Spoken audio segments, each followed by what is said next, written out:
You have sat here and stated, we don't know why we were zoned this way. It's not relevant anymore. Lynchburg has changed. We're past racism and discrimination. That is ignorance. You're ignoring Lynchburg's history, culture, and systems that still persist that continue discrimination and perpetuate racism. You have stated, we have the green factors required to get out of the desegregation order. However, you have not looked at any of the recent rulings from district courts for desegregation orders.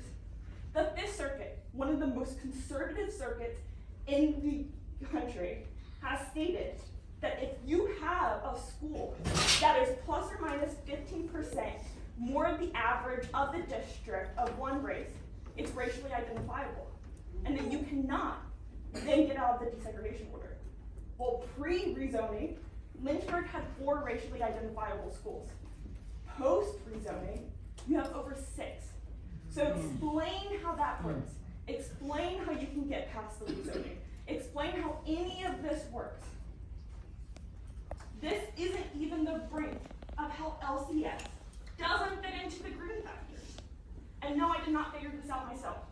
There are lawyers who are much smarter than me, with extensive background working on desegregation court order cases, who care about this, who care about equity, who care about access to education, and who care about the issue in Lynchburg and want to get involved. We want to work with you. We've tried, and you've ignored us. You've called us whiners and complainers. You've stopped. You haven't done anything, and you come up with a haphazard plan. We still want to work with you, but it seems that egos in this room will not let that happen. We are still organizing, and for anyone watching this on YouTube, follow Save Our Schools LCS, our Facebook page, as we continue to post. Contact us. We're organizing community members. We want to hear your stories. We want to hear and share those with the people we're talking to. So message us on that page. Look at our website, Save Our Schools Lynchburg, and contact us through our email so we can meet with you, we can share your stories, share your concerns, and represent you to the city officials when you haven't been heard. Because this is unacceptable. And on the note, I'm a daughter of a teacher here, and you guys have been absolutely disrespectful to all the teachers sitting in this room, and you're throwing their lives and their livelihood into the trash can. And that is not what this school board or the administration should be doing. Thank you.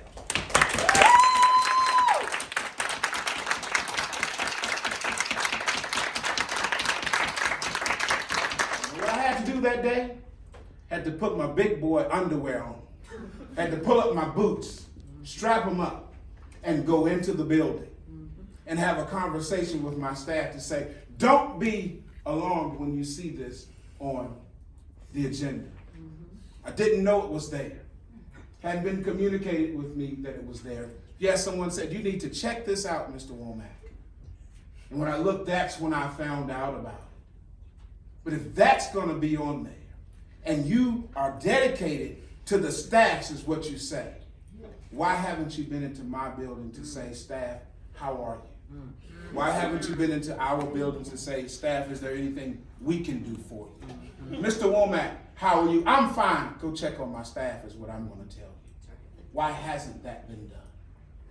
And that's what I ask each board member to ask yourselves. Have we gone into those buildings? Because these are the buildings that are having a difficult time now. People are trying to leave left and right. But are you supporting them? Because that's what you said you would do. Support our staffs and support our students. It's easy to sit behind the desk and make decisions. One of the city council members, and I'll leave with this, came and said, I shouldn't have come out here because I see how dedicated you are. I wouldn't want this building closed either. Tough decisions to make, but I implore you, come and check on us. Again, in my email, I said, if it's not genuine, don't come. And I still mean that. But it's hard for me to believe that none of you have come and that you all are that disingenuous. I cannot believe, and I know that that's not you all. Help to prove me wrong. As long as there's 5828 Apache Lane, my teachers are going to be there. As long as there's 5828 Apache Lane, our children will be there. That's right. As long as there's 5828 Apache Lane, my heart and I will be there. That's right. Because we do it better. When we do it